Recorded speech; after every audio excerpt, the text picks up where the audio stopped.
आज के इस वीडियो में UP triple S C PET के लिए प्रैक्टिस सेट का दूसरा भाग लेकर आ रहे हैं और यहाँ पे पूरे 100 प्रश्न देखने को मिलेगा। अगर आप यहाँ पे अच्छा स्कोर करते हैं तो आप ये मान के चल सकते हैं कि पीईटी में भी आपका अच्छा स्कोर होगा। इसलिए परीक्षा से पहले ये आपको जानने का मौका मिलेगा कि आपका कौन सा सब्जेक्ट कितना तैयार है। इसके ढेर सारे पार्ट जो कि पहले से अपलोड है, आप उनको देख सकते हैं और उनका लिंक आपको प्लेलिस्ट में मिल जाएगा। चलिए बिना देर किए ये वीडियो शुरू करते हैं। इस वीडियो को लाइक करने के साथ चैनल को जरूर सब्सक्राइब करें, उसके बाद बेल आइकन दबाएं, उसमें ऑल सेलेक्ट करें इसी तरह की बेहतरीन वीडियो सबसे पहले पाने के लिए। यहाँ पे आपको करना वही होगा कि आप इस वीडियो को ईमानदारी से देखें। क्वेश्चन आने के बाद आपको 4 ऑप्शन भी दिखेगा और आप 2 सेकंड के अंदर अंदर अपना उत्तर कमेंट करके बता देंगे। अपना क्वेश्चन काउंट करते रहिए कितने आपने सही किया। वीडियो जब ख़त्म होगी तो आप ये भी बताएंगे कि आपका स्कोर कितना है। पहला है कि शिवाजी के समय सरनोबात यह एक पद था, इसका संबंध किससे है? आपके ऑप्शन है वित्तीय से, स्थानीय से, सैन्य से या फिर न्याय से। देखिए, अगर आपने एक शब्द सुना होगा अष्टप्रधान, मतलब 8 लोगों का एक ग्रुप होता था जो कि जो राजा होता है उसको सलाह देता था। ये 8 मंत्री होते थे, जैसे कि इसमें पेशवा थे, अमात्य थे, मंत्री, सचिव, सुमंत, सेनापति, पंडित राव, न्यायाधीश। तो इसमें से जो क्वेश्चन पूछा गया है सरनोबात, इनका संबंध था सैन्य प्रशासन से। यानी पहला का अगर आपने डी ट्रिक किया है तब आपका उत्तर सही होगा। यहाँ पे दूसरा क्वेश्चन है और यहाँ पे 2 सूची दी गई है। ये पहली सूची है और ये दूसरी सूची। आपको मिलान करना है कि कौन सा सही होगा। ये हैं आपके विकल्प, तो बताइए तुरंत। देखिए, अगर हम बात करें निजामुद्दीन औलिया की, तो ये निजामुद्दीन औलिया कौन थे? तो ये अमीर खुसरो के आध्यात्मिक गुरु थे। इसके अलावा अगर बायजीद अंसारी की बात करें तो ये रोशनिया आर्डर के संस्थापक थे। यानी कि अभी तक आपने क्या ट्रिक किया, पहला का सी, दूसरा का डी। अब आप मिलाइए कि कौन सा ऐसा विकल्प है जिसमें पहला का सी कहा गया है, दूसरे का डी कहा गया है। तो ऐसा देखेंगे तो आपको केवल एक ही विकल्प दिखेगा और ये है ऑप्शन नंबर बी। तो परीक्षा में भी आपको यही करना होगा। जहाँ 4 मिलान के लिए दिए गए हों वहाँ पे केवल आप 2 मिलाइए। अगर 2 मिलाने के बाद आपको विकल्प चेक करना है। अगर वैसा और कोई नहीं है तो आप आसानी से अपना उत्तर ट्रिक करके आगे बढ़ पाएंगे। कदम्ब राजाओं की राजधानी कहाँ पर थी? तुरंत 2 सेकंड में बता दिया करिए। कदम्ब राजाओं की राजधानी थी वनवासी। ये भी पूछा जा सकता है कि कदम्ब राजवंश की स्थापना किसने की? तो इसकी स्थापना की गई थी मयूर शर्मन के द्वारा। मयूर शर्मन के द्वारा। अगला क्वेश्चन है कि मकदूनिया में अशोक का समकालीन राजा कौन था? जब हमारे यहाँ मौर्य वंश के शासक अशोक थे उस समय मकदूनिया में राजा कौन था? ये था एंटीगोन गोंटास। एंटीगोन गोंटास। अगला है कि निम्नलिखित में से मनु स्मृति का टीकाकार कौन है? मनु स्मृति। देखिए, मनु स्मृति में बताया गया है कि लोगों को कैसे रहना चाहिए, या फिर एक तरह से एक कानून बताया गया है पूरे धरती के लिए। तो मनु स्मृति के टीकाकार हैं मेधा तिथि। मेघा कहीं कहीं आपको मिलेगा ये देखने को, मेघा तिथि। इसके अलावा कई लोग थे जैसे कि गोविंद राज ने इस पर टीका लिखा है, कुल्लुक भट्ट ने भी लिखा है, लेकिन यहाँ पे जो विकल्प है ये है मेधा तिथि। अगला है 6वां क्वेश्चन कि मांटेगू चेम्सफोर्ड प्रस्ताव किससे संबंधित है? 2 प्रस्ताव पूछे जाते हैं। एक है मांटेगू चेम्सफोर्ड जो कि आया था 1919 में, और एक दूसरा है मार्ले मिंटो जो कि आया था 1909 में। तो ये 2 रिफॉर्म बहुत बार पूछे गए हैं। तो जो मांटेगू चेम्सफोर्ड प्रस्ताव था ये था संवैधानिक सुधार के लिए। भारत छोड़ो आंदोलन के समय निम्नलिखित में से किसने कांग्रेस रेडियो का शुरुआत किया? बताएं। पहले तो आप ये जानिए कि भारत छोड़ो आंदोलन कब शुरू हुआ। तो ये शुरू हुआ था 1942 में और डेट था 9 अगस्त 1942। मुंबई से शुरू हुआ था और यहाँ पे रेडियो की बात की गई है, कांग्रेस रेडियो। तो इसका प्रसारण किया था उषा मेहता ने। उषा मेहता ने। अगला क्वेश्चन है कि किसके सुझाव पर भारतीयों को साइमन कमीशन से बाहर रखा गया। साइमन कमीशन भारत आया था 1927 में, काफ़ी विरोध हुआ, लाला लाजपत राय इसी का विरोध कर रहे थे तो उनको पुलिस के लाठीचार्ज में मार दिया गया। तो साइमन कमीशन में कोई इंडियन ना हो, इसको रखने का जो सुझाव था ये था लॉर्ड इरविन का। लॉर्ड इरविन ने इसे साइमन कमीशन के साथ साथ वाइट मैन कमीशन भी कहा। वाइट मैन मतलब कि श्वेत, और श्वेत होते हैं अंग्रेज, तो अंग्रेज़ों का कमीशन भी कहा था। और इसी के कहने पे यहाँ पे इसमें कोई भी इंडियन नहीं रखा गया। निम्नलिखित में से किसने प्रसिद्ध चटगांव शस्त्रागार धावे को आयोजित किया था? किसने किया था? तो इनका नाम है सूर्य सेन। ठीक है, चटगांव आर्मरी जो कांड है ये हुआ था 1930 में। डेट की बात करें तो 18 अप्रैल 1930। अगला है कि निम्नलिखित में से सही सुमेलित कौन नहीं है, मतलब कि 4 में से 3 होगा, 1 नहीं होगा, तो आपको बता देना है कि जो नहीं है वो कौन है।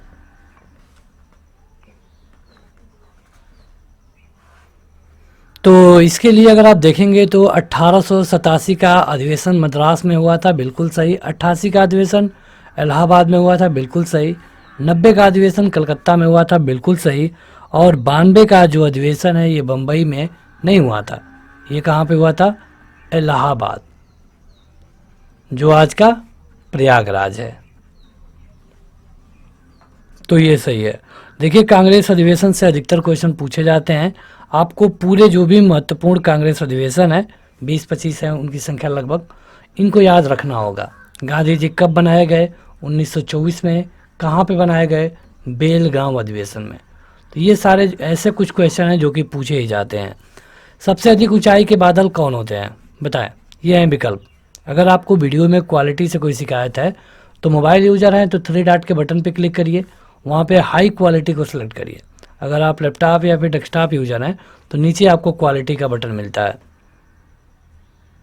ये वीडियो फुल HD में अपलोड की गई है। तो यहाँ पे जो सबसे ऊंचाई की बात की गई है ये होते हैं पच्छाब मेघ, और इनकी ऊंचाई कितनी होती है? लगभग 6000 से लेकर के 12000 मीटर तक। क्वेश्चन है 12वां की पर्यावरणीय कुंजेट्स वक्र पर्यावरणीय क्षति एवं प्रति व्यक्ति GDP के मध्य संबंध बताता है। इस पर्यावरणीय कुजन नेट्स वक्र का आकार किस तरह का होता है? बताएं। ये होता है उल्टा U आकार का। तो अगला क्वेश्चन है कि यहाँ पे 2 सूची दी गई है। ये 13वां नंबर का क्वेश्चन है, सूची 1, सूची 2। सूची 1 में आपको परमाणु विद्युत संयंत्र दिख रहे हैं और यहाँ पे स्टेट आपको मिलाना होगा कि कौन कहाँ पे है। इस तरह के क्वेश्चन भी आपसे पूछे जाते हैं। अगर हम बात करें काकरा पार की तो ये कहाँ पे है? ये गुजरात में है। ठीक है। कैगा, कैगा कहाँ पे है? तो कैगा है कर्नाटक में। रावत भाटा कहाँ पर है? रावत भाटा है राजस्थान में। नरोरा कहाँ पर है? तो उत्तर प्रदेश में। अब हमने क्या ट्रिक किया है? ए का दूसरा, बी का पहला, सी का तीसरा और डी का चौथा। देखिए ये किसमें सही है? तो ऐसा केवल आपको एक ही जगह देखने को मिलेगा और यह है ऑप्शन नंबर डी। श्रीहरिकोटा द्वीप निकट अवस्थित है, मतलब जो श्रीहरिकोटा द्वीप है ये कहाँ पर अवस्थित है, ये आपसे पूछा गया है। चलिए आप बताइए किस प्रदेश में है, क्या बता पाएंगे? अगर आपको ऑप्शन दे दे तो आंध्र प्रदेश, इसके अलावा तमिलनाडु, केरल और महाराष्ट्र। बताइए श्रीहरिकोटा द्वीप है कहाँ पे? आंध्र प्रदेश में, और आंध्र प्रदेश में पुलकिट झील के पास। चूँकि बाद में टेबल वाले क्वेश्चन भी आने हैं इसलिए इधर से आपको थोड़ी स्पीड बना के चलनी होगी। ये 100 क्वेश्चनों को हमको लगभग 1 से सवा घंटे में कवर करना है, तो थोड़ी स्पीड बना के आप अपना उत्तर कमेंट करते रहिए। क्वेश्चन है यहाँ पे सूची वाला, यहाँ पे टेबल 1 है और यहाँ पे टेबल 2 है। यहाँ पे फसलों के संस्थान है और ये जगह है, तो मिलाना है आपको। यहाँ पे Indian institute of vegetable research, ठीक है, ये पहला वाला, ये कहाँ पर स्थित है? ये है वाराणसी में। ये है इंडियन इंस्टीट्यूट ऑफ पेसल्स रिसर्च, मतलब दलहन वाला, तो दलहन वाला है कानपुर में। अब देखिए हमने क्या ट्रिक किया, पहला का तीसरा, बी का पहला। देखिए किस में ऐसा हुआ है जहाँ पे 3 के बाद पहला आया हो, ये केवल और केवल है ऑप्शन नंबर डी में। परीक्षा में आपको यही करना होगा, चारों मिलाने की कोई ज़रूरत नहीं है। 16वां है कि किस वायु वर्ग के जनसंख्या को जनयांत्रिकी लाभांश में सम्मिलित किया जाएगा? किस उम्र के लोगों को? ये होता है 15 से 60 वाले। आगे बढ़ते हैं 17वां क्वेश्चन की स्वाधार योजना क्या है? स्वाधार योजना क्या है? आपको बता दें कि ये केंद्र सरकार की योजना है और 2002 में लाई गई थी। इसका जो मंत्रालय है ये है महिला एवं बाल विकास मंत्रालय, और ये योजना उन लोगों के लिए है, उन महिलाओं के लिए है जो कि कठिन परिस्थितियों में है, और ज़रूरतमंद महिलाएं, लड़कियों के रहने खाने देखभाल का इसमें बनाया गया है। इसमें स्वाधार गृह बनाए जाते हैं। तो इसके लिए सही उत्तर होगा ऑप्शन नंबर सी। सरकार की मेक इन इंडिया का उद्देश्य क्या है? मेक इन इंडिया आप जानते ही होंगे, जिसकी शुरुआत हुई थी 25 सितंबर 2014 को। देखिए, ज़रूरी नहीं है कि आपसे यही क्वेश्चन परीक्षा में पूछा जाएगा, लेकिन इससे रिलेटेड क्वेश्चन भी पूछा जा सकता है। इसलिए हम कह रहे हैं कि अगर आप इस वीडियो में 70 प्लस करते हैं सही, तो समझिए कि आपका पीईटी की तैयारी अच्छी है। बस आपको ये करना है कि आपको मैक्सिमम प्रैक्टिस सेट देने होंगे, चाहे आप इस तरह वीडियो के फॉर्मेट में दीजिए, ऑनलाइन दीजिए, फ्री वाला, पेड वाला। अगर आप फ्री वाला देना चाहते हैं तो हमारा ऐप डाउनलोड कर सकते हैं, वहाँ जाकर दे पाएंगे। यहाँ पे जो भी क्वेश्चन है उससे रिलेटेड आपको सारे फैक्ट पता होना चाहिए। जैसे कि मेक इन इंडिया का मतलब क्या है, यहाँ पे ये पूछा गया है, लेकिन आपको जानना चाहिए कि शुरू कब हुआ। 2014 में 25 सितंबर। इसका मुख्य उद्देश्य ये है कि जो भी सामानों का निर्माण हो, खास करके चाहे वो देसी कंपनी बनाए, विदेशी कंपनी बनाए, इससे मतलब नहीं है, ये भारत में बनाए, ठीक है। तो ये है मेक इन इंडिया। और अगर आप विकल्प देखेंगे तो यह है कि वस्तु निर्माण का केंद्र बनना। प्रोफेसर पीसी महालबोनिस का नाम किससे जुड़ा हुआ है? देखिए, इनको जाना जाता है 1956 में इनकी एक योजना आई थी, और ये थी द्वितीय योजना। मतलब जब भारत आज़ाद हुआ तो पंचवर्षीय योजना बनाई जा रही थी। जो दूसरी पंचवर्षीय योजना आई उसका टाइम पीरियड था 1 अप्रैल 1956 से लेकर के 31 मार्च 1961 तक। और इन्होंने एक मॉडल दिया था जिसका नाम दिया गया महालबोनिस मॉडल। भारतीय रुपए की गिरावट रोकने के लिए निम्नलिखित में से कौन सा सरकार या फिर आरबीआई के द्वारा किए जाने वाला सबसे अधिक संभावित उपाय नहीं है? मतलब अगर रुपए की वैल्यू गिर रही है, जैसे कि कभी कभी आप देखेंगे कि $1 की वैल्यू है 72 रुपये, कभी आप देखेंगे कि $1 की वैल्यू है 80 रुपये। तो यहाँ पे क्या हुआ है, रुपए की वैल्यू गिरी है, क्योंकि पहले आप 72 रुपये लेकर जाते थे और आपको $1 मिल जाता था, लेकिन अब आपको 80 रुपये लेकर जाना है तब $1 मिलेगा। तो डॉलर तो वही है, आपको रुपया ज़्यादा खर्च करना पड़ रहा है, यानी रुपए की वैल्यू बढ़ी है, कम हुई है। तो इस तरह जब रुपए की वैल्यू कम हो रही हो तो उसको रोकने के लिए सरकार या फिर आरबीआई इनमें से कौन सा कदम नहीं ले सकती है? तो वह एक प्रसरणशील मौद्रिक नीति का अनुसरण नहीं कर सकती है। ये पूरा इकोनॉमिक्स का एक सेक्शन है। आगे बढ़ते हैं। 21वां की जिला आयोजन समिति में निर्वाचित एवं पदेन सदस्य कितने होते हैं? तो ये होते हैं 20 और 3। निर्वाचित होते हैं 20, पदेन होते हैं 3। सर्वोच्च न्यायालय की किसी घोषित निर्णय अथवा पहले दिए गए आदेश पर पुनर्विचार की शक्ति किस अनुच्छेद में दी गई है? मतलब कि सुप्रीम कोर्ट एक निर्णय दे दिया है, अब हम चाहते हैं कि उस पर उसको कोर्ट रिवाइज करे, तो किस आर्टिकल में हमको ये पावर मिलता है कि उस आर्टिकल के थ्रू हम सर कोर्ट से बात करें? ये मिलता है आर्टिकल 137, यानी कि ऑप्शन नंबर बी। भारत में वित्तीय आपातकाल, फाइनेंशियल इमरजेंसी की घोषणा आज तक कितने बार की गई है? देखिए, भले वीडियो प्रीमियर है या फिर जब आप देख रहे हैं तो ये अपलोड हो चुकी है, फिर भी आपका जो भी सुझाव होगा आप कमेंट बॉक्स में जाकर दे सकते हैं। नेक्स्ट वीडियो में आपके सुझाव को जरूर इंक्लूड किया जाएगा। यहाँ पे कहा गया है वित्तीय आपातकाल के बारे में, तो भारत में अभी तक एक बार भी नहीं लगा है वित्तीय आपातकाल। वित्तीय आपातकाल देखिए, भारत में आपातकाल 3 तरह के होते हैं, 352, 356 और 360। ठीक है, 352 मतलब कि क्या होता है, आपातकाल के बारे में आप जानते ही हैं, जैसे कि कभी बाहरी आक्रमण हुआ, युद्ध हुआ तो उस समय लगाया जाता है। 356 लगता है राज्यों में, जो राष्ट्रपति शासन आप देखते हैं। 360 है वित्तीय आपातकाल, जो कि अभी तक एक बार भी नहीं लगा है। भारत के संविधान के अनुसार निम्नलिखित में से कौन सा देश के शासन के आधारभूत है? कौन? ये हैं राज्यों के नीति निर्देशक तत्व। चलिए आपके लिए क्वेश्चन होगा, कहाँ से लिया गया है ये आप हमें कमेंट करके बताइएगा कमेंट बॉक्स में।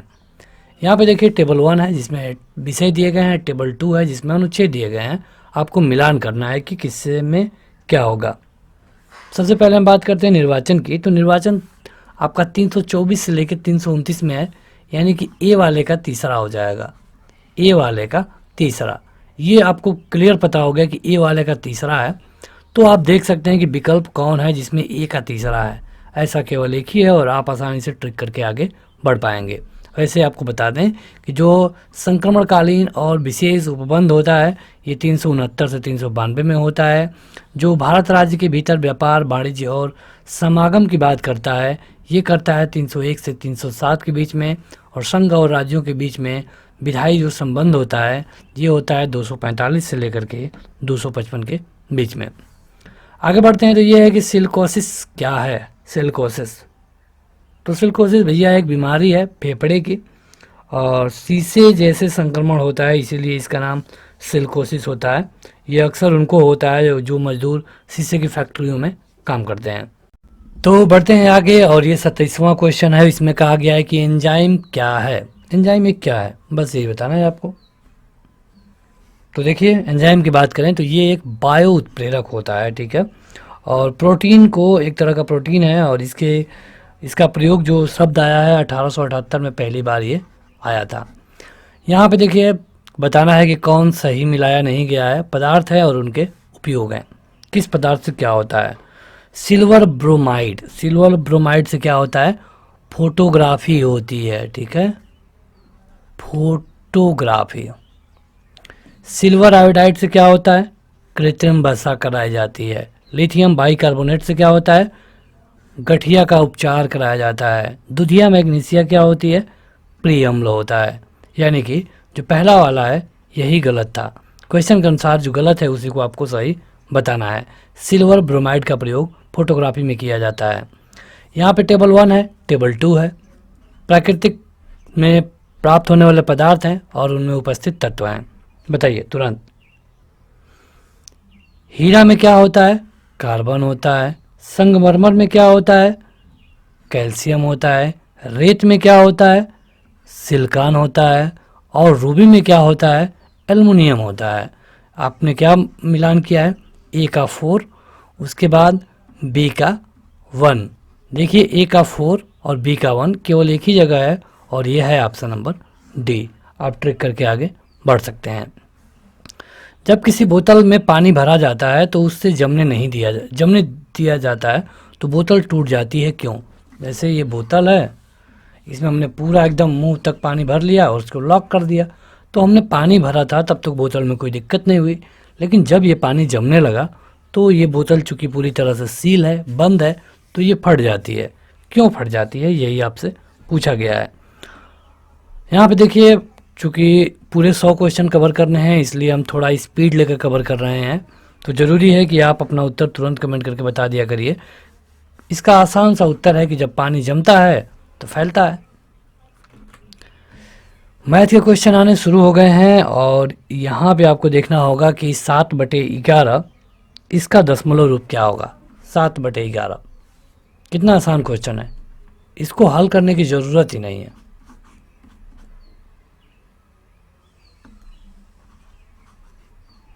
करिए आप भी।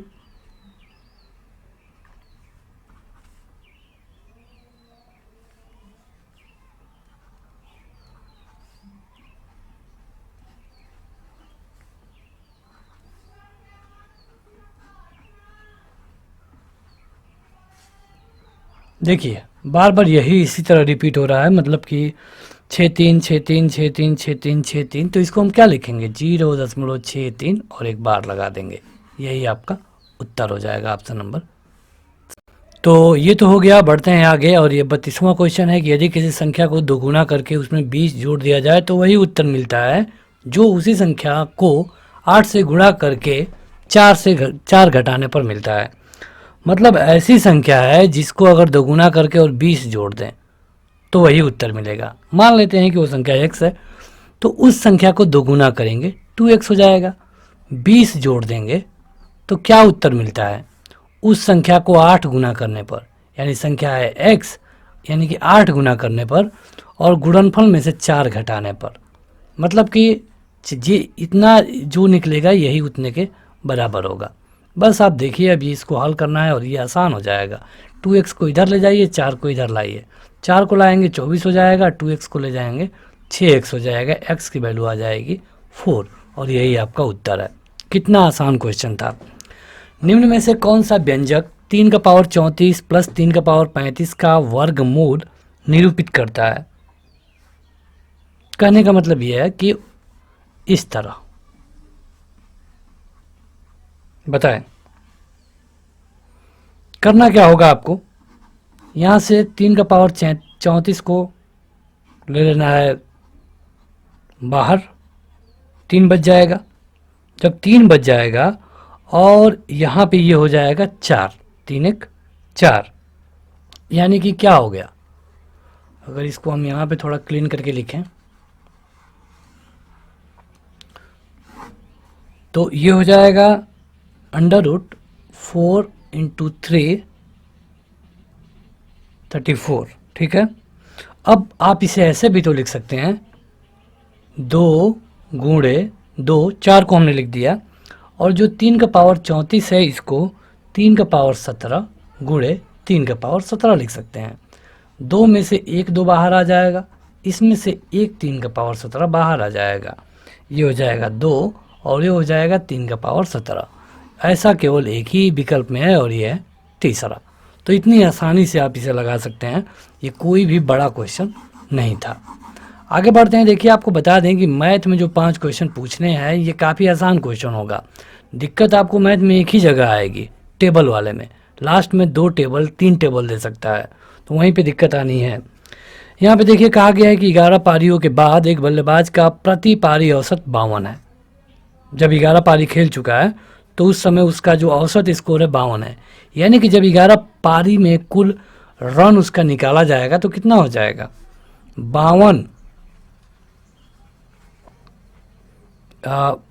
11 पारी में टोटल रन तो कितना बन जाएगा, 52 गुणे 11।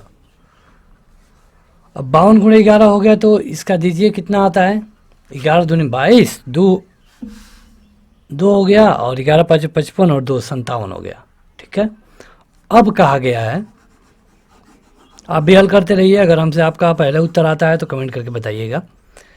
अब कह रहा है कि 13वीं पारी में, मतलब 13 पारी के बाद औसत बढ़ करके 54 हो गया है, यानी कि अगर 13 पारी की बात हम कर लेते हैं टोटल रन की तो क्या होता, 54 गुणे 13 हो जाता, 13 चौको 52, 2 और ये हो जाएगा 70, 702। अब कह रहा है कि यदि बल्लेबाज ने 13वीं पारी में पिछली पारी से 16 रन अधिक बनाए हैं तो 12वीं पारी में उसने कितने रन बनाए थे। यहाँ पे 11 पारियों का टोटल रन 572 है, 13 पारियों का टोटल रन 702 है, यानी कि 12वीं और 13वीं पारी में उसने कितने रन बनाए होंगे, ये करने के लिए आपको 702 में से 572 घटाना पड़ेगा। जब आप घटाएंगे तो ये हो जाएगा 0 3 130, ठीक है। अब प्रश्न में कहा दिया गया है कि 12वीं पारी में वो जितना बनाता है, मान लीजिए कि 8 रन बनाता है, और 13वीं पारी में उससे 16 रन अधिक बनाता है, और इन दोनों को जोड़ करके कितना है, 130।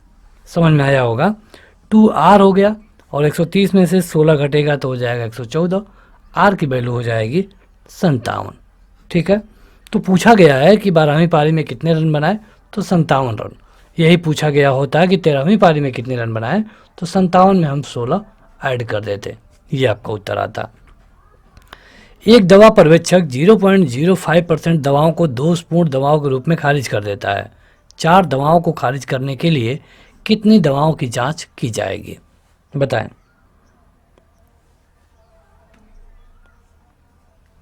देखिए, इतने परसेंटेज, यहाँ परसेंटेज लिखा है ना, तो परसेंटेज का मतलब क्या होता है, 100, यानी कि जब वो 100 दवाओं की जांच कर रहा है तो उसमें से 0.05 दवाओं को गलत बता देता है। जैसे कि जब 100 टेस्ट किया तो कहा कि इतने गलत हैं, इसका तो मतलब यही है ना। अब कह रहा है कि 4 दवाओं को खारिज करने पर कितना वो लगेगा। तो 100 को करने में 0.05 बताता है, तो 4 को करने में कितना बताएगा, यही आपको बता देना है। ये हो जाएगा 400 गुणे 100।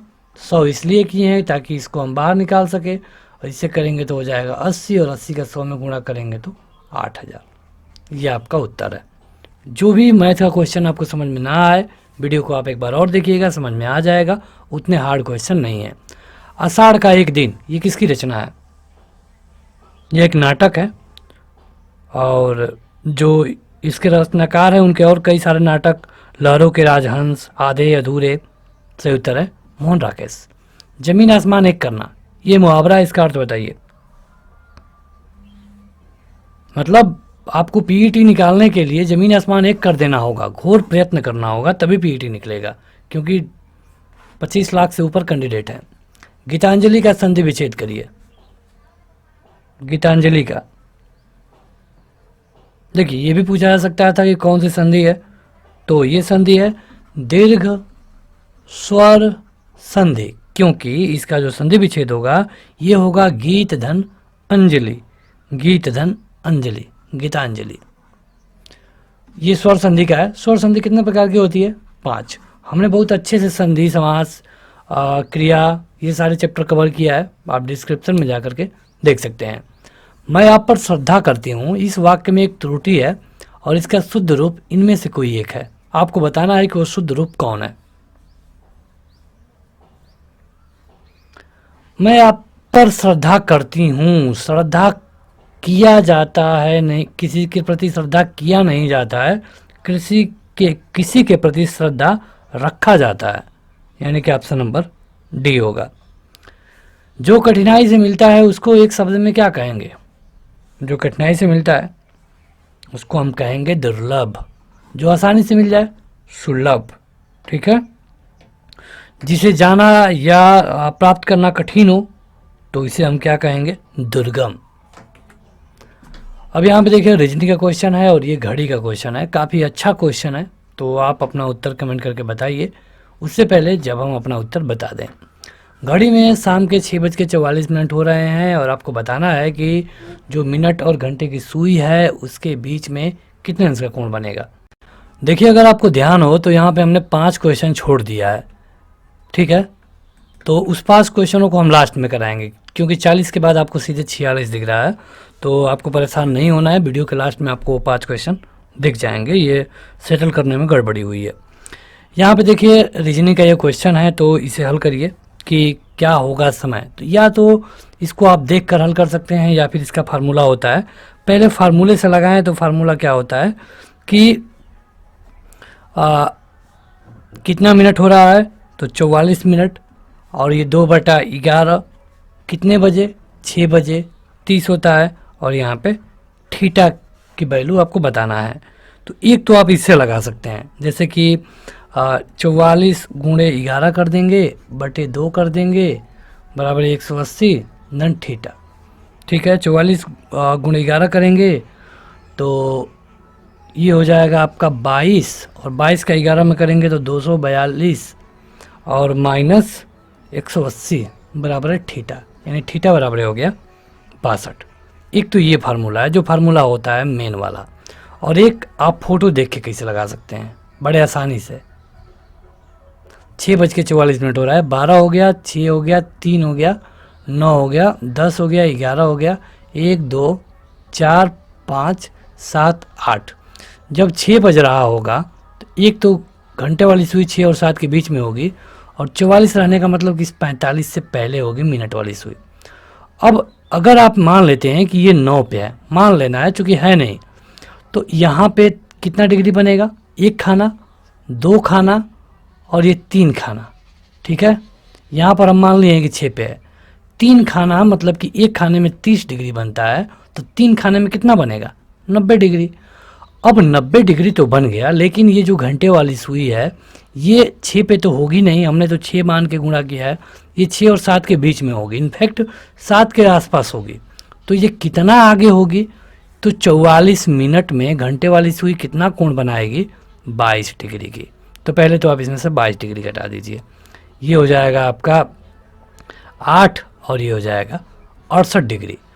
अब यहाँ पे हमने 9 मान के लगाया था, जो ये 9 पे तो होगा नहीं, 9 से 1 मिनट पहले ही है, और 1 मिनट में मिनट वाली सुई 6 डिग्री की कोण बनाती है, तो उस 6 को भी यहाँ घटा देना है और आपका उत्तर आ जाएगा 62 डिग्री। तो आपको चाहे ऐसे लगाना है चाहे ऐसे लगाना है, दोनों में से कोई भी तरीका लगा करके आप इसे हल कर सकते हैं। बढ़ते हैं आगे, और ये रीजनिंग वाला क्वेश्चन है। यहाँ पे आपको एक लाइन दी गई है और उसी के अनुसार आपको उत्तर बताना होगा। एक ये है और इसमें बताना है कि दाईं ओर से 15वें के दाईं ओर 5वां कौन है। तो इसका फार्मूला होता है दाएं मतलब कि राइट से 15वां और इसके दाईं ओर राइट 5वां, ठीक है।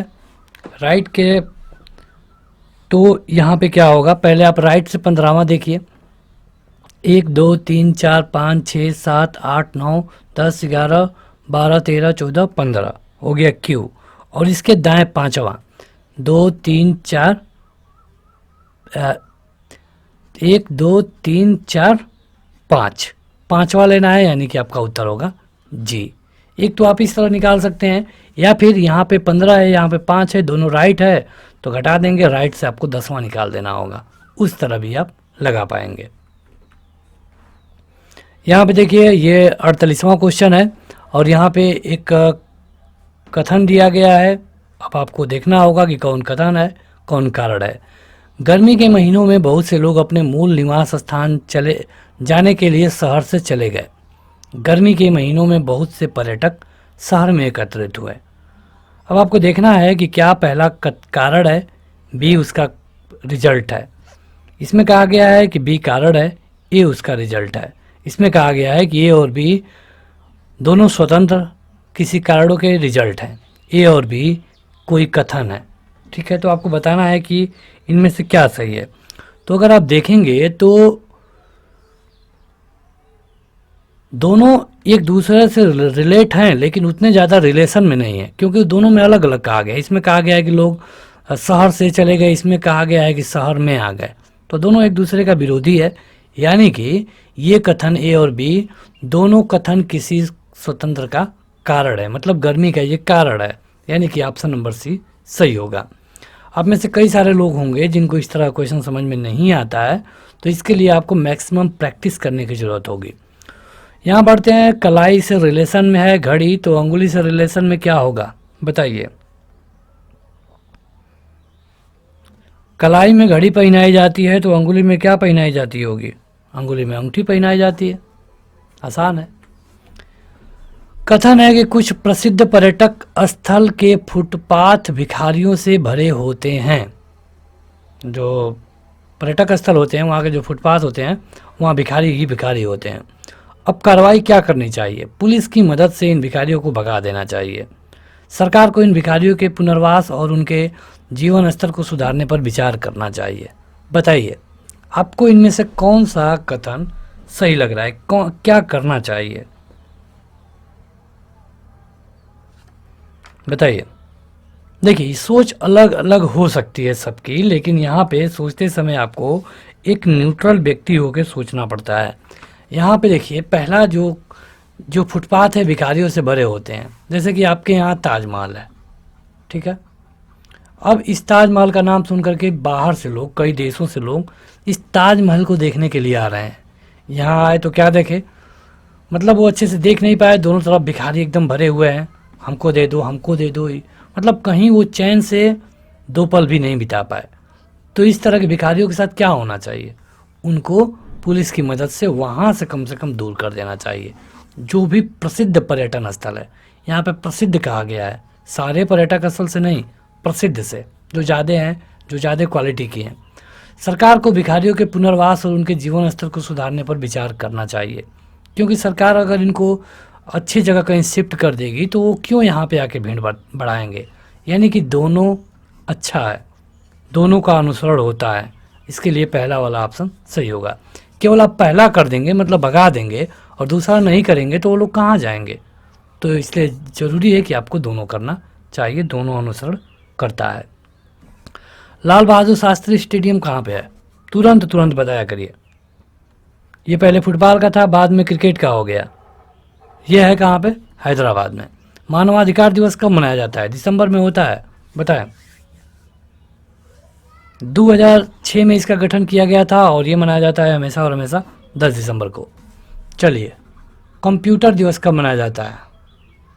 अगर आप हमें फॉलो करते हैं यूट्यूब चैनल पे, तो हम वहाँ पे अपने कम्युनिटी में रोज़ क्वेश्चन पूछते हैं, ऐसे क्वेश्चन जो कि पूछे जाते हैं परीक्षा में। कंप्यूटर दिवस मनाया जाता है 2 दिसंबर को। आपके लिए क्वेश्चन है, एड्स दिवस बताना है कि एड्स दिवस कब होता है। ये आप हमें कमेंट करके बताएंगे कमेंट बॉक्स में। तो बढ़ते हैं आगे, और यह है 53वां कि मार्च 2018 तक उपलब्ध जानकारी के मुताबिक किस राज्य में नवीनीकरण स्रोतों का उपयोग करके 12.3 गीगावाट कुल विद्युत उत्पादन करने की क्षमता है। मतलब 2018 का ये उस समय का करंट है, मतलब ये पुराना क्वेश्चन सेट किया गया है। तो बढ़ते हैं आगे, अगला क्वेश्चन है कि मार्च 2018 के मुताबिक किस राज्य में नवीनीकरण स्रोतों का उपयोग करके 12.3 गीगावाट कुल बिजली उत्पादन करने की क्षमता है? सही उत्तर होगा कर्नाटक। यहाँ पे निम्न प्रदूषक एजेंटों में से कौन सा एजेंट ओजोन परत में छेद बनाने के लिए जिम्मेदार है? जैसे कि ओजोन होता है, ओजोन परत जो होती है, जो कि धरती को पराबैंगनी किरणों से बचाती है, उसमें छेद बन जाता है और ये छेद बनाया जाता है CFC के द्वारा, यानी कि क्लोरोफ्लोरोकार्बन के द्वारा। यूएन का मुख्यालय कहाँ पर है? बताइए तुरंत। यूएन का मुख्यालय है न्यूयॉर्क में। स्थापना कब हुई थी? 24 अक्टूबर 1945। इसमें 5 अस्थायी सदस्य हैं। कौन कौन बताइए? अमेरिका, रूस, इसके अलावा ब्रिटेन, फ्रांस और चीन। इसके अलावा 10 लोग अस्थायी होते हैं जो कि 2-2 साल के लिए बनाए जाते हैं। इन विकल्पों में से कौन सही ढंग से ग्रहों के उनके आकार के अवरोही क्रम को दर्शाता है?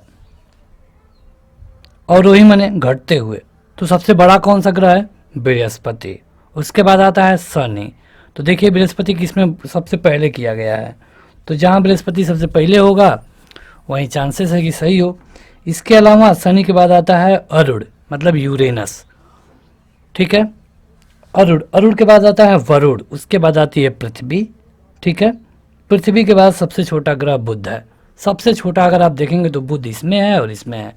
मंगल, पृथ्वी, यानी कि यही वाला तीसरा वाला ऑप्शन सही होगा, पहला नहीं सही है। किसको विधानसभा को खत्म करने की शक्ति होती है? किसके पास? ये होती है राज्यपाल के पास। मुख्यमंत्री के सलाह पर ये ऐसा कर सकते हैं। जो विक्टोरिया पार्क है, अब इसे जंग ए आज़ादी पार्क का नाम दिया गया है। ये कहाँ पर स्थित है?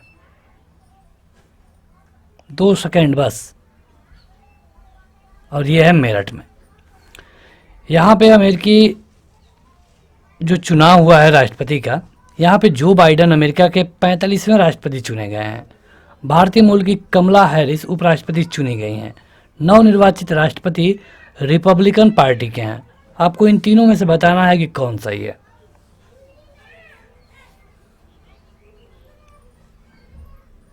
देखिए ये 45वें राष्ट्रपति नहीं है, ये 46वें राष्ट्रपति हैं, यानी कि पहला गलत हो गया। कमला हैरिस जो कि भारतीय मूल की हैं, उपराष्ट्रपति चुनी गई हैं, ये तो सही है। और ये रिपब्लिकन पार्टी के नहीं हैं, ट्रंप रिपब्लिकन पार्टी के थे। इनकी जो पार्टी है यह है डेमोक्रेट्स। इंडिया जैसे वहाँ पे ज़्यादा पार्टियाँ नहीं है, वहाँ पे रिपब्लिकन और डेमोक्रेट दो ही हैं।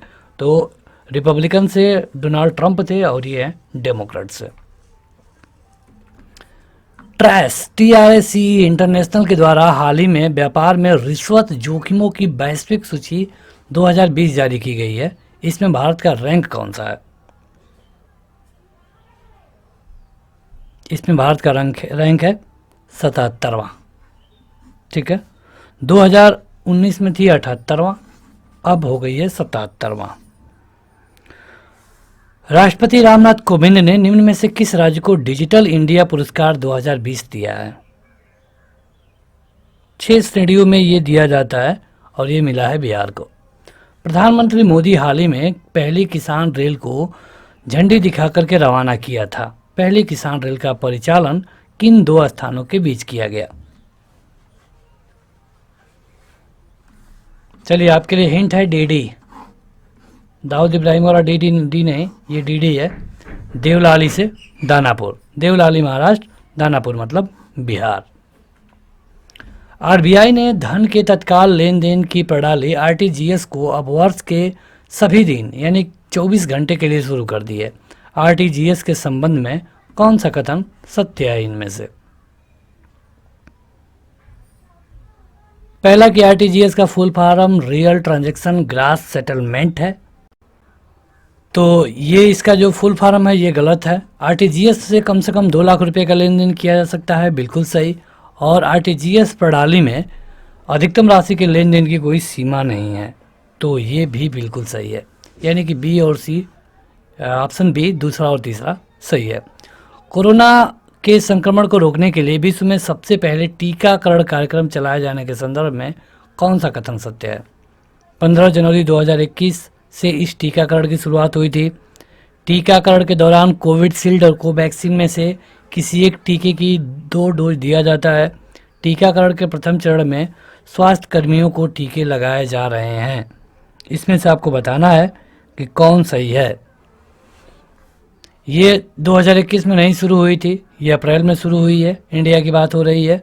कोवैक्सीन और कोविडशील्ड 2 ही हैं इंडियन, बाद में स्पुतनिक या फिर और जो बाहरी वैक्सीन है वो बाद में आई। पहले यहाँ पे स्वास्थ्य कर्मियों को लगा, ये भी बिल्कुल सही है। यानी कि दूसरा और तीसरा सही है। उस न्यायमूर्ति का नाम बताइए जो कि जनवरी 2021 में ब्रॉडकास्टिंग कंटेंट कंप्लेंट्स काउंसिल यानी बीसीसीसी की पहली महिला चेयरपर्सन बनी है। इनका नाम है गीता मित्तल। गीता मित्तल। जनवरी 2021 में जकार्ता में एशियन सचिवालय में भारत अगले राजदूत के रूप में किसको नियुक्त किया है? करंट का क्वेश्चन है। इस समय अगर 1-2 महीने में पेपर होगा तो ये क्वेश्चन पूछा जा सकता है। सही उत्तर है Jayant N Khobragade. Jayant N Khobragade Indonesia का जो जकार्ता शहर है वहाँ पे एशियन सचिवालय में भारत के ये राजदूत होंगे। यहाँ पे तूफान आया था तौकते, इसका नाम किस देश ने दिया था? तौकते, इसका नाम दिया गया था म्यांमार के द्वारा। आम बजट 21-22 में मित्र योजना शुरू किए जाने की बात कही गई है। ये योजना किससे संबंधित है? देखिए, वीडियो काफ़ी बड़ी हो जाएगी क्योंकि यहाँ पे हम 100 क्वेश्चन कवर कर रहे हैं, फिर भी आपको बने रहना है। अगर आप सारे क्वेश्चनों को देखते हैं, अधिक से अधिक क्वेश्चन अटेम्प्ट करते हैं, तो आपको पता चलेगा कि आपकी तैयारी कितनी है, या फिर ये पता चलेगा कि आपका कौन सा सेक्शन वीक है। तो यहाँ पे की गई है जो मित्र योजना की बात, ये वैश्विक स्तर पे वस्त्र उद्योग के बारे में, प्रतिस्पर्धी बनाने के बारे में की गई है। 45वें अंतर्राष्ट्रीय कोलकाता पुस्तक मेले का केंद्र विषय क्या है? ये होगा जुलाई में 2021। और इसका केंद्रीय विषय क्या होगा, मतलब कहाँ पे होगा ये? बांग्लादेश। हाल ही में फरवरी 2021 में एशियाई क्रिकेट परिषद एसीसी के अध्यक्ष के रूप में किसको नियुक्त किया गया है? जो भारत के गृह मंत्री हैं अमित शाह, उनके बेटे हैं जय शाह। जय शाह बीसीसीआई है इसके अध्यक्ष हैं, और अब वो एसीसी के भी अध्यक्ष हैं। अमित शाह के बेटे जय शाह। यहाँ पे देखिए 71 से लेकर 75 को इसी को पढ़ के उत्तर देना है। 71 वाला क्वेश्चन आपके स्क्रीन पर है। राष्ट्र के सर्वांगीण विकास के लिए चरित्र निर्माण परम आवश्यक है। जिस प्रकार वर्तमान में भौतिक निर्माण कार्य अनेक योजनाओं के माध्यम से तीव्र गति के साथ संपन्न हो रहा है, वैसे ही वर्तमान में सबसे बड़ी आवश्यकता यह है कि देशवासियों के चरित्र निर्माण के लिए भी प्रयत्न किया जाए। उत्तम चरित्रवान व्यक्ति ही राष्ट्र की सर्वोच्च संपदा है। जनतंत्र के लिए यह तो एक महान कल्याणकारी योजना है। जन समाज में राष्ट्र, संस्कृति, समाज एवं परिवार के प्रति हमारा क्या कर्तव्य है, इसका पूर्ण बोध कराना एवं राष्ट्र में व्याप्त समग्र भ्रष्टाचार के प्रति निषेधात्मक वातावरण का निर्माण करना ही चरित्र निर्माण का प्रथम सोपान है। अगर आपने देखा हो पिछला वाला तो इसी तरह का उसमें भी टेबल था। पश्चात शिक्षा और संस्कृति के प्रभाव में आज हमारे मस्तिष्क में भारतीयता के प्रति हीन भावना उत्पन्न हो गई है। चैत्य निर्माण जो कि बाल्यावस्था से ही ऋषिकुल, गुरुकुल, आचार्यकुल की शिक्षा के प्रति प्राचीन समय में किया जाता था, आज की यह लॉर्ड मैकाले शिक्षा पद्धति से संचालित स्कूलों और कॉलेजों के लिए ये हास्य का विषय बन गया है। यदि इस समय कोई ऐसा करेगा तो उसको बुद्धू कहा जाता है। चैत्य निर्माण की परम आवश्यकता क्या है? पहला क्वेश्चन, राष्ट्र के सर्वांगीण विकास के लिए जरूरी है कि चैत्य निर्माण किया जाए। जनतंत्र के लिए लाभकारी क्या हो सकता है? जनतंत्र के लिए लाभकारी हो सकता है उत्तम चरित्रवान व्यक्ति, क्योंकि इससे ही राष्ट्र का विकास होता है। उन्नत राष्ट्र के लिए विकास का प्रथम सोपान क्या है? भ्रष्टाचार के प्रति निषेधात्मक वातावरण बनाना, पहला वाला। अप्रगतिशील रूप से मजाक उड़ाया जाता है किसका? जो कि भारतीय संस्कृति में जीवन बिताता है। भारतीयता के प्रति हीन भावना का कारण क्या है? लॉर्ड मैकाले की शिक्षा पद्धति। बढ़ते हैं आगे, अगला फिर से एक टेबल है और इसी पे आधारित क्वेश्चनों को आपको पढ़ के देना होगा। 76 से लेके 80 तक के क्वेश्चन को, ये 76 है। आवश्यकता इस बात की है कि हमारी शिक्षा का माध्यम भारतीय भाषा हो, जिसमें राष्ट्र के हृदय, मन, प्राण के सूक्ष्मतम और गंभीरतम संवेदन मुखरित हो और हमारा पाठ्यक्रम यूरोप तथा अमेरिका के पाठ्यक्रम पे आधारित न होकर हमारी अपनी संस्कृति, परंपराओं एवं आवश्यकताओं का प्रतिनिधित्व करें। भारतीय भाषाओं, भारतीय इतिहास, भारतीय दर्शन, भारतीय धर्म और भारतीय समाजशास्त्र को हम सर्वोपरि स्थान दें। उन्हें अपने शिक्षाक्रम में गौड़ स्थान देकर या शिक्षित जन को उससे वंचित रहकर हमने राष्ट्रीय संस्कृति में एक महान रिक्ति को जन्म दिया है, जो नई पीढ़ी को भीतर से खोखला कर रहा है। हम राष्ट्रीय परंपरा से ही नहीं, सामाजिक जीवन प्रभाव से ही दूर होते जा रहे हैं। विदेशी पश्चिमी चश्मों के भीतर से देखने पर अपने घर के प्राणी भी अनजाने और अजीब से लगने लगते हैं। शिक्षित जन और सामान्य जनता के बीच की खाई बढ़ती गई है और विश्व संस्कृति के दावेदार होने का दंभ करते हुए भी हम अपने घर में ही बामन बनकर रह गए हैं। इस स्थिति को हास्यास्पद ही कहा जा सकता है। तो यह एक पूरा चैप्टर है, मतलब कि टेबल है, अवतरण है। अब इससे आपको इसका उत्तर देना है। हमारी शिक्षा का माध्यम भारतीय भाषा इसलिए होना चाहिए, क्यों? बताइए। क्योंकि सामाजिक जीवन निरंतर प्रभावित होता रहता है। 77 नंबर है कि हमारी शिक्षा में ऐसे पाठ्यक्रम की आवश्यकता है जिसमें, इसका उत्तर होगा भारतीय मानस का स्पंदन ध्वनित होता है, इसलिए होना चाहिए। हमारी शिक्षा में ऐसे पाठ्यक्रम की आवश्यकता है, बताइए कैसे पाठ्यक्रम की आवश्यकता है? यह है भारतीय संस्कृति परंपरा का प्रतिनिधित्व हो।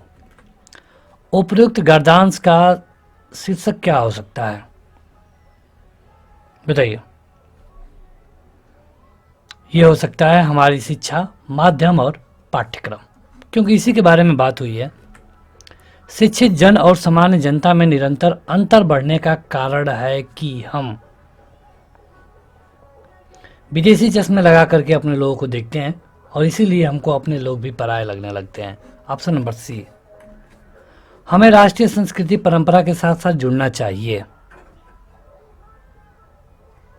भारतीय नव्य समाज शास्त्र से। ऑप्शन नंबर डी सही होगा। अब देखिए यहाँ पे जो टेबल वाले क्वेश्चन है ये आ चुके हैं और 81 से लेके 85 तक आपको इन्हीं को पढ़ के देना होगा। इसमें हुआ क्या है कि 2008 से लेकर के 16 तक में 2 ब्रांड बेची गई हैं, 2 ब्रांड की कार, ए और बी। ठीक है, ए और बी ब्रांड की कारें बेची गई हैं, जिसमें पहले आपको ए वाला दिख रहा है, ये वाला ब्लैंक वाला, और उसके साइड में ये बी वाला है। ये कुल मिला के 8 साल का दिया गया है। अब आपसे जो पहला क्वेश्चन पूछा गया है कि ब्रांड ए के लिए 2015 में बेची गई कारों की संख्या 2014 में बेची गई कारों की संख्या से कितने % की कमी हुई है। 2015 की पहले बात की गई है, तो 2015 में ब्रांड ए ने बेचा है 500 कार और 2014 में ब्रांड ए ने कितना बेचा है? 750 कार। पूछ रहा है कि 2015 में कितना कम बिका, तो कितना कम बिका? घटाइए, 250 कम बिका। बेस किसको मानना है? बेस उसको मानना है जिससे हम तुलना कर रहे हैं, यानी कि 750 से, और गुणे 100, यही आपका उत्तर होगा लगभग 33। सही 1/3 यानी कि 33.33, ऑप्शन नंबर डी। कितने वर्षों में ब्रांड ए द्वारा बेची गई कारों की संख्या ब्रांड बी द्वारा बेची गई कारों की संख्या से अधिक है? कितने वर्षों में? देखिए, अगर आप देखेंगे तो बी से अधिक है ए वाले की, तो एक यहाँ पर आपको दिखेगा, ठीक है, और इसके अलावा एक बार यहाँ पे आपको दिखेगा, यानी कि सही उत्तर होगा दूसरा। ऐसा ये दोनों ईयर हैं जिसमें जो बी वाली कार हैं वो कम बिकी हैं ए वाली की अपेक्षा। 2008 से 16 तक किस वर्ष में ब्रांड ए तथा ब्रांड बी की संयोजित बिक्री सबसे अधिक रही है? सबसे अधिक। तो इस तरह के क्वेश्चनों को हल करने का बस एक ही तरीका है कि आप ऑप्शन से हल करिए। जैसे कि जो इस तरह आप हल करेंगे तो पूरा हल करना पड़ेगा 8 साल का, ऑप्शन से हल करेंगे तो 4 साल में हो जाएगा। तो पहले 2008 का निकालते हैं।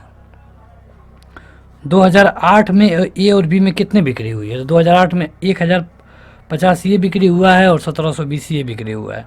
दोनों को जोड़ देंगे तो हो जाएगा 2770। फिर 2009 में चेक कर लीजिए, क्योंकि ये विकल्प में दिया गया है यहाँ पे। 2009 में आप देखेंगे कि 1150 ये है और 1840 ये है, ये हो गया 2990। फिर 2012 दिया है तो 2012 में निकाल लेते हैं। 2012 में ये है 1250 यहाँ पे, और ये है 1520, यानी कि हो जाएगा 2770। 2016 चेक कर लीजिए। 2016 में आप चेक करेंगे तो 1150 धन 850 यानी कि 2000। क्वेश्चन क्या पूछा गया था, किस में सबसे अधिक है? तो ये है 2009 में, और ये है ऑप्शन नंबर बी। कितना आसान क्वेश्चन था। 2015 में दोनों ब्रांडों की कुल बिक्री 16 में हुई कुल बिक्री का कितना परसेंटेज है? 2015 में 2015 में कितनी बिक्री हुई पहले तो आप ये निकालिए। 2015 में कहाँ गया, 500 बिक्री हुई है इसमें, और ये 1150, टोटल मिला के 1650 बिक्री हुई है, ठीक है। और 2016 में देखिए 1150 धन 850 यानी कि 2000। अब कह रहा है कितना परसेंटेज है, तो 1650 को ऊपर रखेंगे, 2000 को नीचे कर देंगे। ये तो मैथ का बेसिक क्वेश्चन है, ये तो आपको पता ही होना चाहिए। 2 जीरो से 2 जीरो कट गया, इससे ये कैंसिल हो गया, 165/2 यानी कि 82.5। ये आपका उत्तर आ जाएगा। ब्रांड ए 2014 में बेची गई कारों की संख्या 2008 में बेची गई कारों की संख्या से कितने परसेंट की कमी हुई है? मतलब 2008 में ब्रांड ए ने 1050 कार बेची थी और 2014 में 750 कारें। तो कह रहा है कि कितना कम कारें बिकी हैं, यही आपसे बताना है। कितना कम है, कितना कम है? तो 300 है। परसेंटेज निकालना है, 1050 से भाग दे देंगे, गुणे 100 कर देंगे, इससे ये कैंसिल हो गया, और कुल मिला के 5 1 6, तो 3 से करिए तो 100 हो गया। ये 3 3 के 9, 3 5 15, तो हो गया 1000/35। जब 1000/35 होगा तो ये आपका हो जाएगा, अगर इसको इस तरह रखें तो 2 ये हो जाएगा और 7 ये, यानी कि 2/7 गुणे 100। अब इसको आप निकालेंगे तो हो जाएगा 28.57, ऑप्शन नंबर ए। ये क्वेश्चन काफ़ी आसान होंगे, थोड़े बड़े दिखेंगे, आपका टाइम लेंगे, आपको परेशान करेंगे। यहाँ पे 86 से 90 तक के क्वेश्चनों को हम देख रहे हैं, और इसमें क्या है कि इस टेबल को पढ़ करके इन 5 क्वेश्चनों का उत्तर देना है। यहाँ पे 2 कंपनियाँ हैं, ए और बी, और दोनों का जुलाई से लेकर के दिसंबर तक में जो बिक्री हुई है उसको करोड़ में दर्शाया गया है। 86 क्वेश्चन है कि नवंबर माह में कंपनी ए की बिक्री नवंबर माह में कंपनी बी की बिक्री से कितना अधिक है? नवंबर में एक है 105 और एक है 100, कितना अधिक है? बस यही बता देना। अरे 100 है और 105 है तो कितना अधिक है? 5 है, क्योंकि हम किसी भी संख्या का परसेंटेज 100 पर निकालते हैं और यहाँ पे तो 100 दिया ही गया है, यानी कि 5 है। वैसे नहीं पता चल रहा है तो 5/100 गुणे 100 कर दीजिए, 100 से 100 कट गया, 5 उत्तर आ गया। किन 2 महीनों में कंपनी बी की बिक्री समान रही है? कंपनी बी की बिक्री किन 2 महीनों में समान रही है, बताइए। ये तो देख के बताना है, काफ़ी आसान है। ये है दोनों, सितंबर और अक्टूबर। दिए गए 6 महीनों में कंपनी बी की औसत बिक्री कितना है करोड़ रुपए में? औसत निकालने के लिए क्या करेंगे, बी वाले को जोड़ करके और 6 से भाग दे देंगे। तो पहले में बी क्या है 110, दूसरे में क्या है 103, तीसरे में क्या है 170, चौथे में 170, 100 और 125। अब औसत निकालना है तो 6 से भाग दे देंगे, बस ये आपका उत्तर आ जाएगा। ये आपको कैलकुलेशन खुद करना होगा, ठीक है। यहाँ पे हम केवल तरीका बता सकते हैं। यहाँ पे देखिए कितने महीने में कंपनी बी की बिक्री कंपनी ए की बिक्री से अधिक है, कितने महीने में बी की बिक्री, एक ये है, ठीक है, एक यहाँ अधिक है क्योंकि 130 है तो 170 हो गया है, बढ़ा है, वही बताना है, और यहाँ पे है, ठीक है। तो 3 बार हुआ है ऐसा। महीना पूछेगा तो सितंबर, अक्टूबर और दिसंबर। जुलाई महीने में कंपनी ए और बी की बिक्री तथा नवंबर महीने में कंपनी ए और बिक्री के कुल योग से कितना अधिक है? बस वही सारे क्वेश्चन पूछे जा रहे हैं, केवल आपको परेशान किया जा रहा है। अगर आप जुलाई महीने में देखेंगे, जुलाई, तो ए वाले को पहले निकाल लेंगे, ए और बी को जोड़िए। तो ए का है जुलाई में 110, ठीक है, 112 है, 112 है, और ये 100 है, 212 हो गया। फिर उसी तरह नवंबर में निकालना है, नवंबर में आप देख लेंगे तो 100 है और 105 है, कितना हो गया 205, कितना अधिक है 7 करोड़। टेबल वाले क्वेश्चन काफ़ी परेशान करेंगे क्योंकि इस क्वेश्चन को ऐड करने के पीछे बोर्ड का मकसद केवल और केवल आपका टाइम खराब करना है, तो आपको अधिकतम प्रैक्टिस करनी होगी इस पर। 91 से 95 फिर से टेबल वाले क्वेश्चन है, और यहाँ पे जो टेबल दिया गया है 2010 से लेके 15 में विद्यालय 2 हैं ए और बी, यहाँ पे जो स्टूडेंट भाग लिए हैं उनको दिया गया है। तो चलिए देखते हैं पहला क्वेश्चन। दी गई अवधि में से विद्यालय ए तथा बी में छात्रों की संख्या के मध्य औसत अंतर कितना है? दी गई अवधि में, पूरे अवधि में। काफ़ी बड़ा क्वेश्चन हो जाएगा ये, क्योंकि पहले आपको ए का औसत निकालना पड़ेगा, जैसे कि 428, 442, 480, ये सबको करके, और आपको भाग देना पड़ेगा किससे, 6 से, क्योंकि ये 6 ही है। फिर बी का आप जोड़ेंगे और इसका निकाल करके दोनों का जो आएगा देखना पड़ेगा कि दोनों में अंतर कितना है, ठीक है, अंतर पूछा है। तो इसी तरह आप करिए, इन सबको जोड़ के 6 से भाग दीजिए, इन सबको छोड़ के 6 से भाग दीजिए, और जो रिजल्ट आएगा उसको आपस में घटा देंगे। यहाँ दिया गया है कि दोनों विद्यालयों में छात्रों की संख्या के मध्य अंतर सबसे अधिक कब है, सबसे अधिक कब अंतर हुआ है, यही आपको देखना है। अगर यहाँ पे आप देखेंगे तो ज़्यादा नहीं है, इसको अगर आप करेंगे तो हो जाएगा 36, यहाँ आप देखेंगे तो ये हो गया 32, यहाँ अगर आप देखेंगे तो ये हो गया 57, 13 में अगर आप देखेंगे तो विकल्प देखिए 10, 12, 14, 15, तो बस 14 ही 15 को देखिए। 14 को आप देखेंगे तो हो जाएगा 9, और 15 में आप देखेंगे तो हो जाएगा 2। सबसे अधिक किसमें है, 2012 में। आसानी से ट्रिक हो गया। तो ये केवल सवाल बड़े हैं लेकिन टाइम नहीं लेंगे उतना। यहाँ पे विद्यालय बी की कुल छात्र अंतर्ग्रहण क्षमता 500 है, तो 2015 में बी में कितने % सीटें खाली रह गई थे? 2015 में 450 लोग आए बी में, लेकिन उनके पास 500 लोगों तक के बैठने की व्यवस्था है।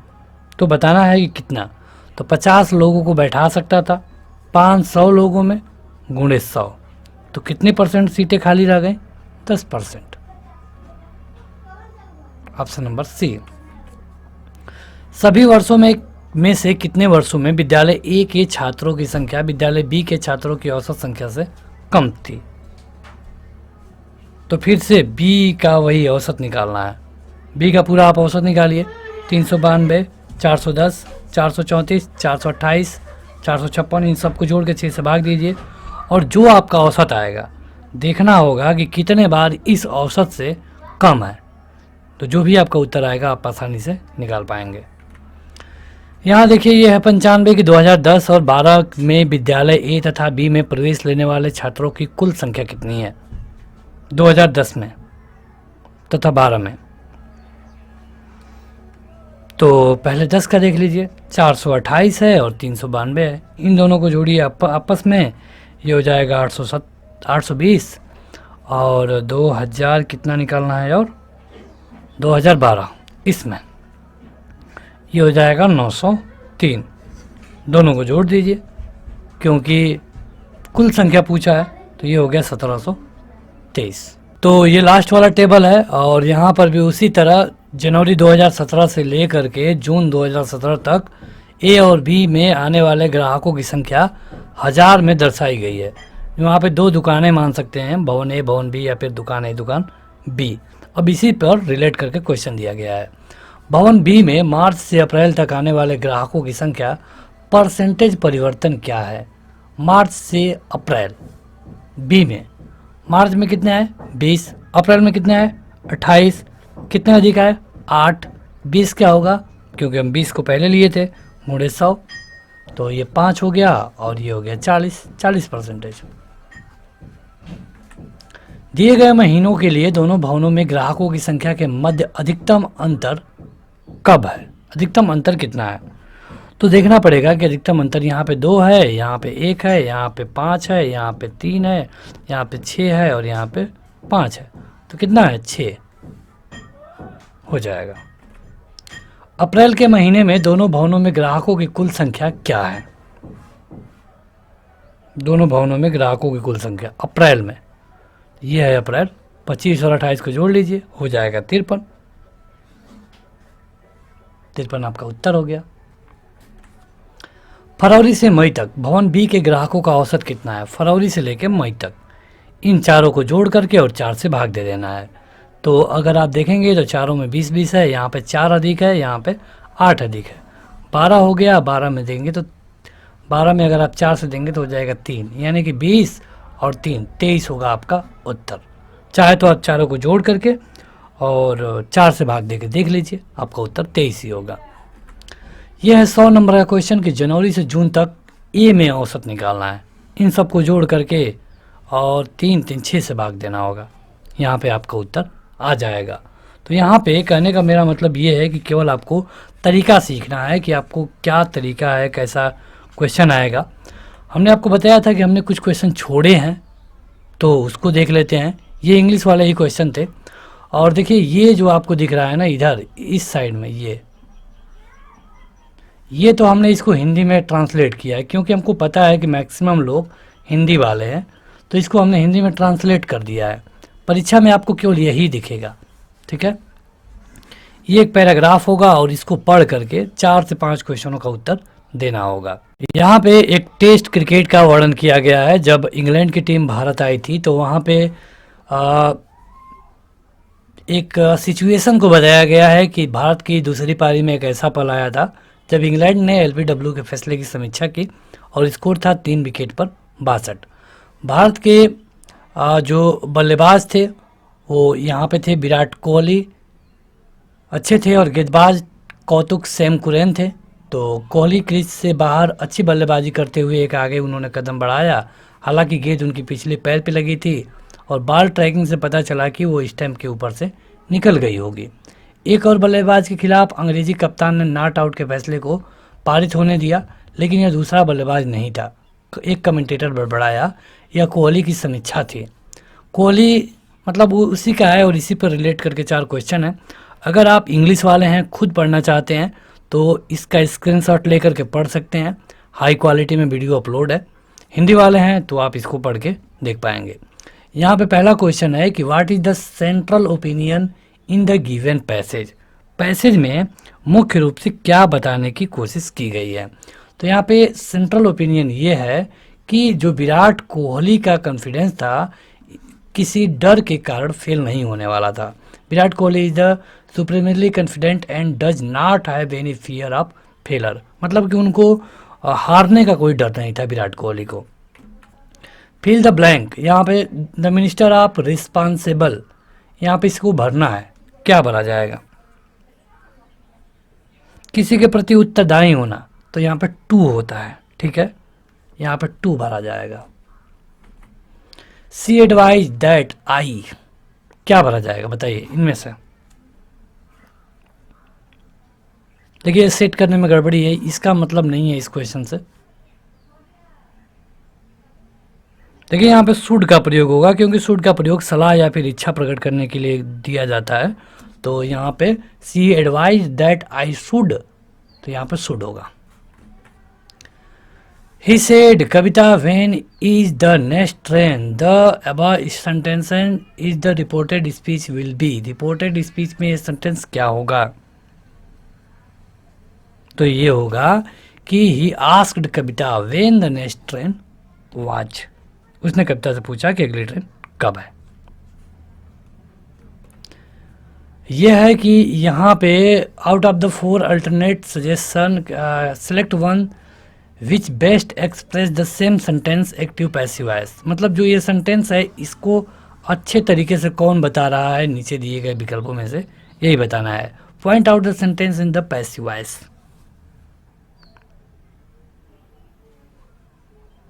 तो यहाँ पे क्या होगा, 20 lesson has been finished, the striking student were throwing stone, the murdered hide the knife. तो यहाँ पे अगर आप देखेंगे तो ये ऑप्शन बी वाला, क्योंकि यहाँ पे है बीन है और ये पैसिव वॉइस में बनाना था, इसीलिए ये सही होगा। तो बस आज की इस वीडियो में इतना ही। यहाँ पे हमने 100 क्वेश्चन कवर कर दिया है। आपने कितना सही किया सबसे पहले आप ये कमेंट करके बताइए। वीडियो को लाइक करने के साथ इस चैनल को सब्सक्राइब करें। Thank you.